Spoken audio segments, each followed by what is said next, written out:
मेरी जॉब के 5 महीने बाद ही मेरा ट्रांसफर उस शहर में हो गया जहां मेरी बड़ी बहन और मेरे जीजा जी रहते थे।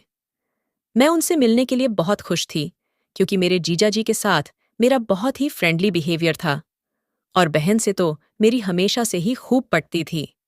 3-4 दिन में ही मैं अपना सारा सामान लेकर उनके पास पहुंच गई। वह लोग भी मेरे आने से बहुत खुश थे। मेरी बहन के 2 प्यारे प्यारे बच्चे थे जिनके साथ खेलना मुझे बहुत ज्यादा पसंद था। एक दिन मुझे 4 दिनों के लिए दूसरे शहर में मीटिंग के सिलसिले में जाना पड़ा। मैं अपना कुछ सामान लेकर और बहन को 4 दिन बाद लौटने का कहकर वहां से निकल गई। लेकिन जैसे ही मैं फ्लाइट में बैठने वाली थी, तभी मुझे मेरे बॉस ने बताया कि जो विदेशी क्लाइंट्स हमसे मिलने मीटिंग के लिए आ रहे थे, दरअसल वहां पर मौसम खराब होने की वजह से उनकी सारी फ्लाइट्स कैंसिल हो गई हैं। इसीलिए अब मीटिंग 2 हफ्ते के बाद रखी जाएगी। मीटिंग कैंसिल होने की वजह से मुझे वापस अपनी बहन के घर लौटना पड़ा। जब मैं वापस घर पहुंची तो देखा कि दरवाज़ा अंदर से बंद था। मैंने काफ़ी देर बेल बजाई, लेकिन किसी ने भी दरवाज़ा नहीं खोला। फिर मुझे ऐसा लगा कि शायद बेल खराब हो गई है। उसके बाद मैं बहुत देर तक दरवाजे को खटखटती रही, लेकिन कोई भी दरवाज़ा खोल ही नहीं रहा था, जिससे मुझे थोड़ी सी टेंशन होने लगी कि कहीं मेरी बहन को कुछ हो तो नहीं गया है।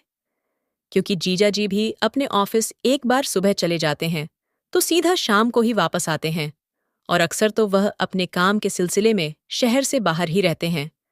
तो इस वक्त मेरी बहन घर में अकेली ही होगी। बच्चे भी स्कूल गए होंगे। कहीं ऐसा तो नहीं कि उनकी तबीयत खराब हो। मुझे बहुत टेंशन होने लगी। मेरे पास कोई दूसरी चाबी भी नहीं थी। इस वजह से मैं उनके घर के अंदर जाने का रास्ता ढूंढने लगी। जब मैं पीछे की तरफ गई तो मैंने देखा कि उनकी किचन की खिड़की खुली हुई थी, जिसे देखकर मुझे थोड़ी तसल्ली मिली। मैं तुरंत ही खिड़की के रास्ते से अंदर कूदी, लेकिन अंदर मुझे मेरी बहन कहीं भी दिखाई ही नहीं दे रही थी। तभी थोड़ा आगे बढ़ने पर मुझे मेज पर कुछ गुलाब के फूल रखे हुए दिखाई दिए और मेरी बहन के कमरे से कुछ अजीब सी आवाजें आ रही थीं, इसलिए मैं उसी तरफ बढ़ गई। उनके कमरे का दरवाज़ा थोड़ा सा खुला हुआ था। तभी मैंने सामने वह नज़ारा देखा जो मुझे नहीं देखना चाहिए था। मेरी बहन जीजा जी के ऊपर बैठकर वह सब कर रही थी। वह दोनों लोग भरपूर में थे और शायद उन्हें इसी में होने की वजह से मेरे दरवाज़ा बजाने की कोई आवाज़ सुनाई नहीं दी। मैं तुरंत ही पीछे हटी, क्योंकि उनके इस तरह के पल्लों को मुझे नहीं देखना चाहिए था। मैं मन ही मन बड़ी शर्मिंदगी महसूस करने लगी कि मैंने उन्हें इस तरह की अवस्था में देख लिया। मुझे लगा कि अब मुझे वापस बाहर जाना होगा, क्योंकि अगर उन्हें पता चला कि मैं इस तरह से अंदर आ गई और मैंने उन्हें देख लिया, तो उन लोगों को भी बहुत शर्मिंदगी महसूस होगी। इसीलिए मैं तुरंत ही वापस खिड़की के रास्ते से बाहर निकल गई। मैंने सोचा कि ऐसा करती हूँ, किसी रेस्टोरेंट में जाकर 2-3 घंटे बीता आती हूँ। तब तक वह लोग अपने प्यार के पलों को भी अच्छे से एंजॉय कर लेंगे। इसीलिए यह सब सोचकर मैं वहीं के एक फेमस होटल में पहुंच गई। अभी मैं वहां पर बैठकर अपने दिए हुए आर्डर का इंतजार ही कर रही थी कि तभी मैंने जीजा जी को कुछ लोगों के साथ बाहर निकलते हुए देखा। उन्हें देखकर तो मेरे होश ही उड़ गए कि जीजा जी तो घर पर थे, लेकिन फिर वह अचानक यहाँ कैसे? ये मेरे लिए बहुत ही आश्चर्य की बात थी। इसीलिए मैं अपने कदमों को रोक नहीं पाई और तुरंत ही उनके पीछे गई। मैंने उन्हें आवाज़ दी। मेरी आवाज़ सुनकर वह पीछे पलटे और मुझे वहां देखकर वह खुद बुरी तरह से चौंक गए। वह कहने लगे कि तुम तो बाहर जाने वाली थी ना? फिर तुम यहाँ क्या कर रही हो? मैंने कहा कि वह दरअसल अचानक से मेरी मीटिंग कैंसिल हो गई, लेकिन आप यहाँ क्या कर रहे थे? वह कहने लगे कि मैं तो आज यहाँ सुबह से ही मीटिंग के लिए आया हुआ हूँ। अब जाकर मेरी मीटिंग खत्म हुई है, इसलिए वापस ऑफिस जा रहा था। लेकिन अगर तुम्हारी मीटिंग कैंसिल हो गई तो तुम यहाँ क्या कर रही थी? तुम्हें तो घर जाना चाहिए था। घर का नाम सुनते ही मेरे सामने मेरी बहन की उस तरह की पोजीशन घूम गई। इसका मतलब उस वक्त मैंने जिस आदमी को बहन के साथ देखा, वह जीजा जी नहीं थे, वह कोई और था। इसका मतलब क्या मेरी बहन जीजा जी को धोखा दे रही है? एक साथ मेरे दिमाग में न जाने कितने सारे सवाल चलने लगे और मैं अपनी सोच में गुम हो गई। तभी जीजा जी ने मुझे हिलाते हुए कहा, मीनाक्षी, किस सोच में पड़ गई? मैंने तुमसे कहा कि तुम वापस घर क्यों नहीं गई? तुम यहाँ क्या कर रही हो? अब मुझे कुछ भी समझ नहीं आ रहा था कि मैं उन्हें क्या बताऊं कि मैं यहाँ पर क्या कर रही थी। मैं उन्हें किस मुंह से बताती कि मैं तो घर गई थी, लेकिन वहां पर मैंने जो कुछ देखा, उसे देखते ही मैं वापस इस होटल में आई। मैंने उनसे बहाना करते हुए कहा कि वह दरअसल मेरी एक फ्रेंड ने अचानक ही मुझे यहाँ पर मिलने के लिए बुलाया, तो मैं बस उसी का इंतजार कर रही थी। मेरी बात सुनकर जीजा जी निश्चित हुई और कहने लगे, तो इसमें इतना परेशान होने वाली क्या बात है? चलो ठीक है, तुम अपनी फ्रेंड से मिलो, मुझे ऑफिस जाने में देरी हो रही है। उसके बाद जीजा जी अपने ऑफिस के लिए निकल गए, लेकिन मेरा तो सर दर्द की वजह से फटा जा रहा था। मुझे कुछ भी समझ नहीं आ रहा था कि आखिर यह सब हो क्या रहा है। मैं तुरंत ही वहां से घर के लिए निकली। इस बार जब मैंने दरवाजा खटखटाया, तो पहली बार में ही मेरी बहन ने दरवाजा खोल दिया। मुझे सामने देखकर वो बुरी तरह से चौंक गई कि मैं तो मीटिंग के लिए गई थी, फिर मैं यहाँ कैसे आ गई? तो मैंने उनसे कहा कि वो दरअसल मीटिंग कैंसिल हो गई थी, बस इसीलिए मैं वापस आ गई। उसके बाद वह मुझसे बिल्कुल नॉर्मल तरीके से बात कर रही थी, जैसे कि हमेशा से करती आई थी। मुझे अभी तक यकीन नहीं हो रहा था कि मैंने अपनी बहन को उस वक्त किसी और के साथ देखा था, जीजा जी के साथ नहीं। मैंने एक बार फिर से खुद को सांत्वना देने के लिए उससे पूछा, क्या जीजा जी दोपहर को लौट कर आए थे? तो वह कहने लगी कि नहीं। तो तुम्हें तो पता है कि तुम्हारे जीजा जी ज्यादातर अपने काम के सिलसिले में शहर से बाहर ही रहते हैं, और जब यहाँ रहते भी हैं तो वह सुबह को जाते हैं और सीधा रात में ही वापस आते हैं। दिन में उनके आने का तो कोई चांस ही नहीं बनता, लेकिन तुम यह सब क्यों पूछ रही हो? तो मैंने उनसे कहा, कुछ नहीं, बस ऐसे ही पूछा। उसके बाद मैं खाना खाकर अपने कमरे में चुपचाप बैठ गई, लेकिन मेरे दिमाग में अभी भी वही दृश्य चल रहा था जो मैंने कुछ घंटे पहले देखा था। मेरी बहन के बच्चे मेरे साथ खेल रहे थे, लेकिन आज मेरा उनके साथ खेलने का बिल्कुल मन नहीं कर रहा था। मुझे बार बार रोना आ रहा था।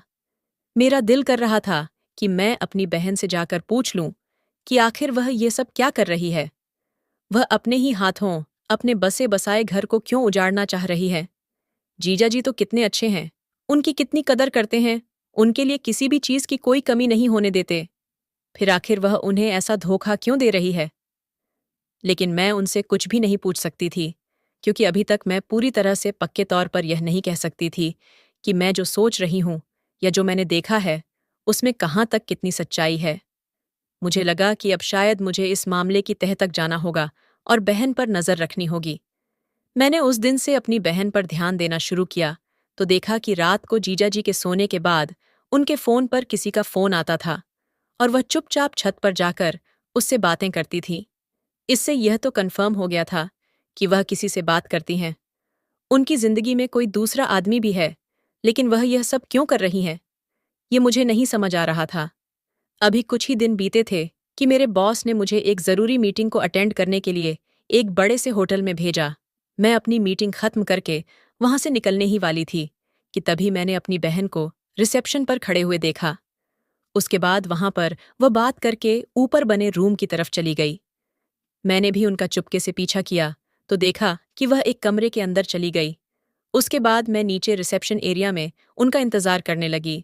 करीब 2 घंटे के बाद वह उस कमरे से बाहर निकली और 5 मिनट के बाद ही उस कमरे से एक आदमी बाहर आया। लेकिन वह आदमी कौन था, यह मैं नहीं जानती थी। मैंने उस आदमी को जिंदगी में आज पहली बार देखा था। मैंने अपना चेहरा अच्छी तरह से ढक लिया। फिर मैंने देखा कि वह आदमी तो वहां से चला गया, लेकिन मेरी बहन अभी भी होटल के बाहर खड़ी थी। मुझे लगा कि न जाने वह किसका इंतजार कर रही है। तभी एक टैक्सी उनके सामने आकर रुकी और वह उस टैक्सी में बैठकर कहीं जाने लगी।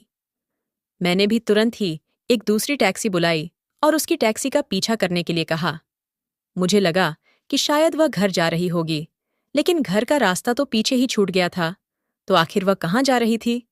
अभी हमारी टैक्सी आगे के रास्ते पर बढ़ ही रही थी कि फिर उसकी की टैक्सी एक दूसरे होटल के पास जाकर रुकी।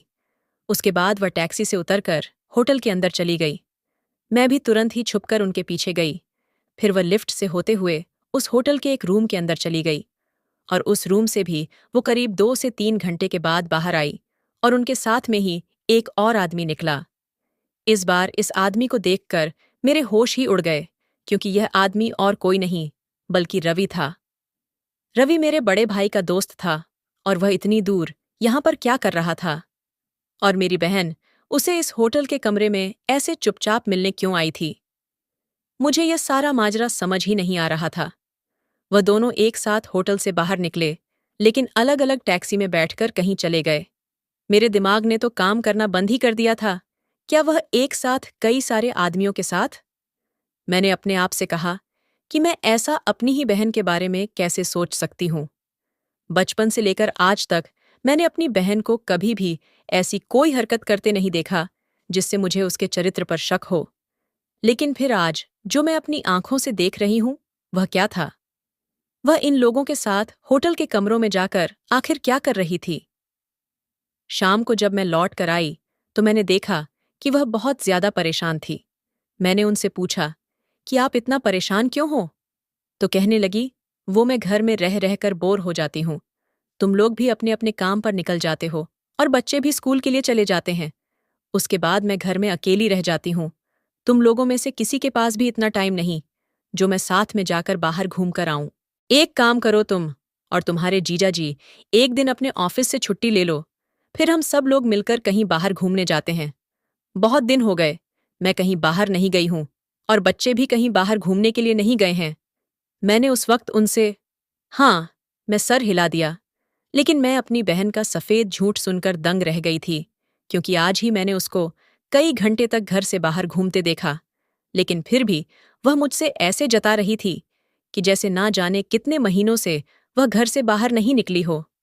अभी कुछ दिन बीते ही थे कि एक दिन फिर से ऐसा ही हुआ कि जब मैं ऑफिस से जल्दी आ गई तो मेरी बहन दरवाज़ा खोल ही नहीं रही थी। मैं समझ गई कि उस दिन जो आदमी घर पर आया था, शायद वही आदमी आज भी आया होगा। यह सोचकर मुझे बहुत ज्यादा गुस्सा आ गया। मैंने सोचा कि आज मैं इन लोगों को छोड़ूंगी नहीं। मेरी बहन जीजा जी के साथ बहुत गलत कर रही हैं। उन्हें एक बार भी अपने बच्चों तक का ख्याल नहीं आया। वह अपनी प्यार में इस कदर अंधी हो गई कि अपनी सीमाएं भूल गई। मैं तुरंत ही किचन के रास्ते घर के अंदर पहुंची तो देखा कि अंदर तो सब कुछ बिखरा पड़ा था। तभी मेरी बहन के चीखने की आवाजें उनके कमरे से आई। मैं तुरंत ही लपक कर उनके कमरे में पहुंची तो वहीं पहला आदमी जिसे मैंने होटल में देखा था, वह उसके साथ जबरदस्ती करने की कोशिश कर रहा था। मैंने तुरंत ही देखा, नाताव, और पीछे से उसके सर पर एक डंडे से वार किया। वह तुरंत ही वहीं पर बेहोश हो गया। मुझे सामने देखकर मेरी बहन मेरे गले लगकर रोने लगी और बोली, मीनाक्षी, तूने सही टाइम पर आकर मुझे बचा लिया। मैंने उससे कहा कि यह कौन है और यहाँ घर में क्या कर रहा था। वो मुझसे कहने लगी कि ये एक चोर था और यहाँ चोरी करने आया था। मैंने उससे कहा कि अब मैं आपका एक और झूठ बर्दाश्त नहीं करूंगी। आपकी झूठी बातें सुन सुनकर मेरे कान पक चुके हैं।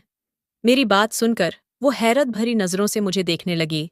मैंने उनसे कहा, आपको क्या लगता है कि आपकी काली करतूत के बारे में मुझे कोई जानकारी नहीं है? मैं आपको और इस आदमी को उस हालत में इस कमरे में सब कुछ करते हुए देख चुकी हूं।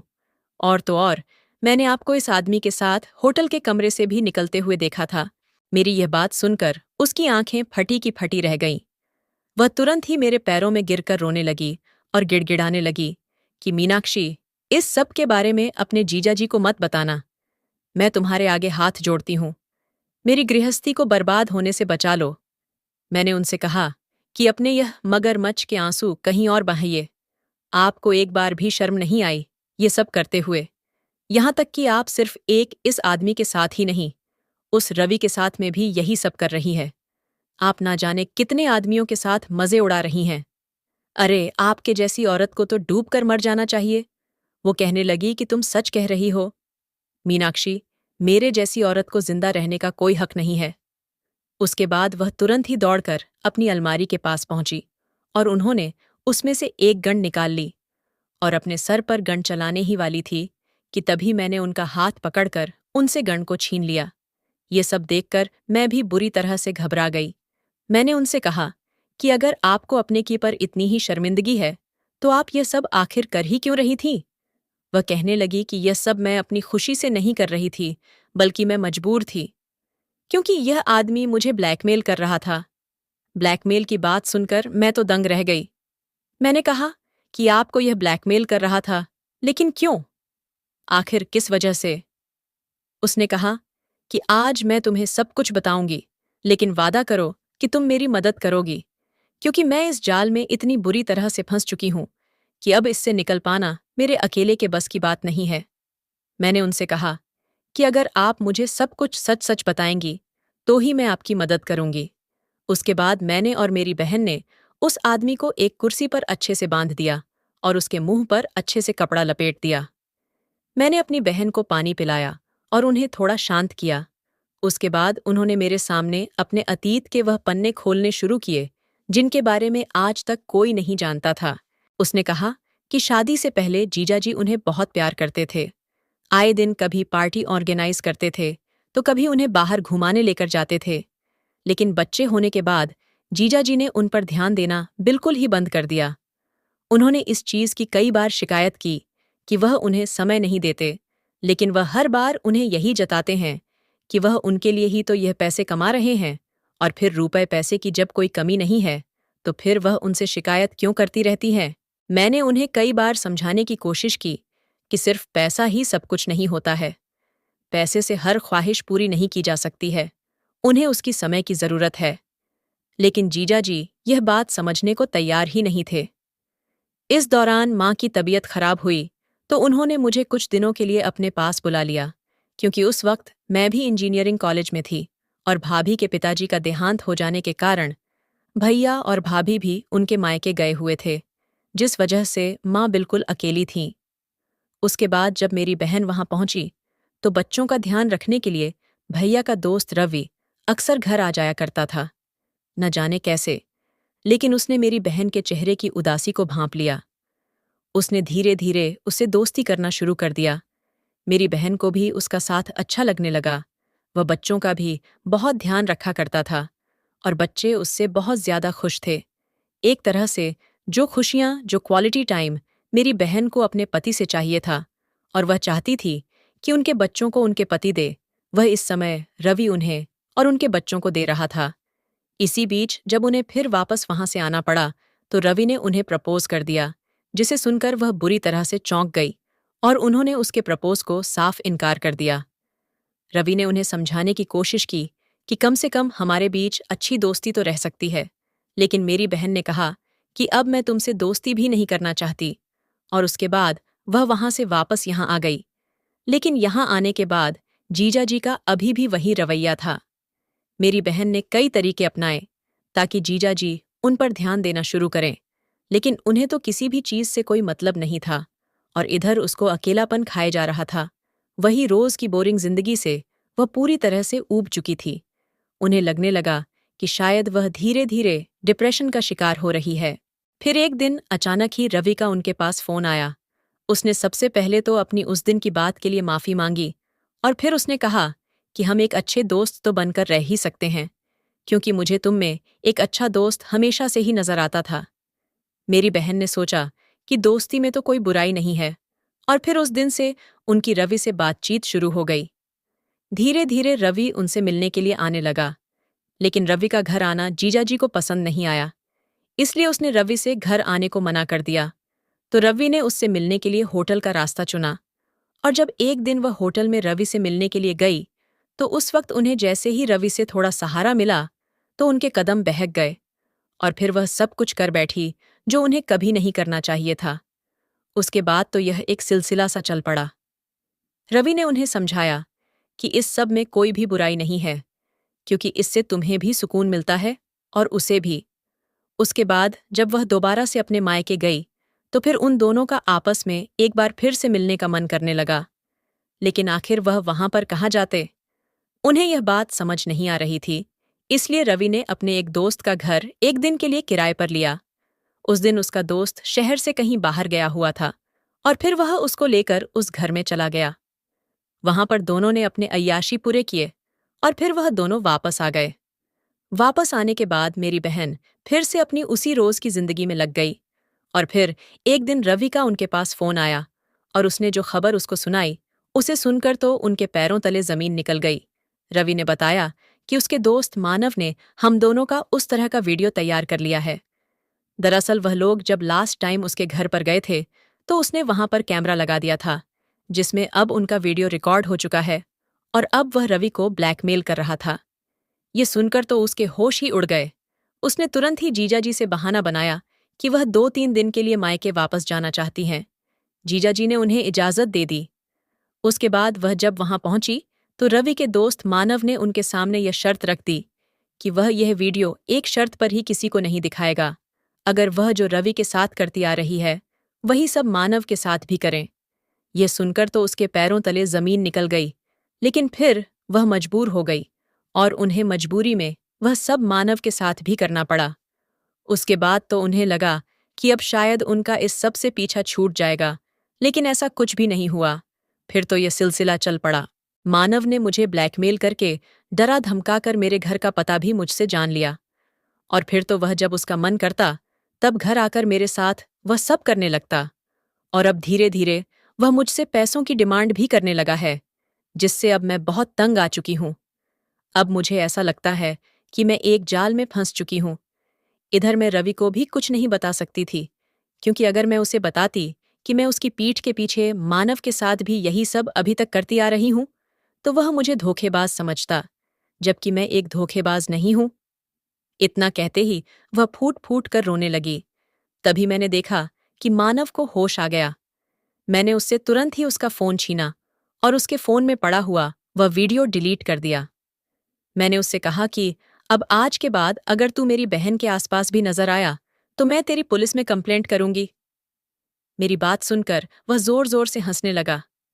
कहने लगा कि तुम्हें क्या लगता है, मेरे फोन से वीडियो डिलीट करने से तुम्हारी बहन बच जाएगी? अभी एक वीडियो तो रवि के फोन में भी पड़ा हुआ है। उसकी ये बात सुनकर तो मेरे दोनों के होश उड़ गए। मेरी बहन ने कहा कि आखिर तुम कहना क्या चाहते हो? तब मानव ने बताया कि यह सब तो रवि का ही बनाया हुआ प्लान था। उसने ही कहा था कि वह बहाने से तुम्हें मेरे घर बुला लेगा और फिर तुम्हारा वीडियो तैयार कर लेगा, और फिर मैं सामने से आकर तुम्हें ब्लैकमेल करूंगा, तुम्हारे साथ मजे भी लूंगा और तुमसे पैसे भी ले लूंगा, और फिर वह पैसे मेरे और रवि के बीच में आधे आधे बट जाएंगे। इस तरह से हम दोनों मिलकर तुम्हें खूब लूटते रहे, और तुम इतनी बड़ी बेवकूफ औरत निकली कि तुम्हें इस सब की भनक तक नहीं लगी कि हम दोनों मिलकर तुम्हारा फायदा उठा रहे हैं। ये सब सुनकर तो वह फूट फूट कर रोने लगी। वह बोली, अब मेरे पास मरने के सिवाय और कोई ऑप्शन नहीं है। इन दोनों के चक्कर में पड़कर मैंने अपनी बसी बसाई गृहस्थी बर्बाद कर ली। अगर मैंने अपनी इच्छाओं पर काबू किया होता तो आज मुझे यह दिन ना देखना पड़ता। मैं एक बहुत बुरी माँ हूं। मेरे बच्चों को मेरे जैसी माँ कभी नहीं मिलनी चाहिए। वह एक बार फिर से खुद को मारने की कोशिश करने लगी। मैंने उनसे कहा कि जज्बाती होकर आप फिर से कोई बेवकूफ़ी ना करें। पहले ही आप अपनी जिंदगी खराब करने के लिए बहुत सारे ऐसे कदम उठा चुकी हैं, लेकिन कम से कम अब तो कोई भी ऐसा काम ना करें। अब तो कम से कम अपने बच्चों के बारे में सोच ले कि अगर आपको कुछ हो गया तो आपके बच्चों का क्या होगा। वह मुझसे कहने लगी कि अब तुम ही बताओ, मरने के सिवा मेरे पास और क्या रास्ता है? आखिर इस सब से मैं अब कैसे बचूंगी? मैंने उनसे कहा कि आप फिक्र मत करिए, हमें ठंडे दिमाग से सोचना होगा, इसीलिए आप थोड़ी देर शांत रहिए। मैंने उससे कहा कि अब आप ऐसा करिए, हमारे पास एक ही रास्ता है कि आप जीजा जी को सब कुछ बता दीजिए। मेरी बात सुनकर वह बुरी तरह से रोने लगी। बोली, मैं तुम्हारे जीजा जी को यह सब नहीं बता सकती। अगर उन्हें पता चल गया तो वह मुझे तलाक दे देंगे, और मैं उन्हें हरगिज नहीं छोड़ना चाहती। इससे तो अच्छा है कि मैं मर ही जाऊं। मैंने उनसे कहा कि आप समझती क्यों नहीं, हमारे पास इसके सिवाय और कोई दूसरा रास्ता नहीं है। पर वह जीजा जी को सब कुछ बताने के लिए तैयार ही नहीं थी। इधर मानव अपने आप को बहुत स्मार्ट समझ रहा था और इसीलिए बहुत ज्यादा खुश हो रहा था कि तभी दीदी के फोन की घंटी बजी। दीदी ने जब फोन की तरफ देखा तो जीजा जी उन्हें फोन कर रहे थे। वह बुरी तरह से घबरा गई। मैंने उनसे कहा कि आप परेशान मत हो और आराम से रिलैक्स होकर जीजा जी का फोन उठाओ। मेरे कहने पर उन्होंने जीजा जी का फोन उठाया तो हमें पता चला कि जीजा जी 2 हफ्ते के लिए शहर से कहीं बाहर जा रहे हैं। आधे घंटे में वह घर पहुंच रहे हैं और वह उनका बैग पैक करके तैयार रखें, क्योंकि उन्हें तुरंत ही निकलना होगा। ये सुनकर तो वह बुरी तरह से हड़बड़ा गई कि अब वह क्या करेंगी।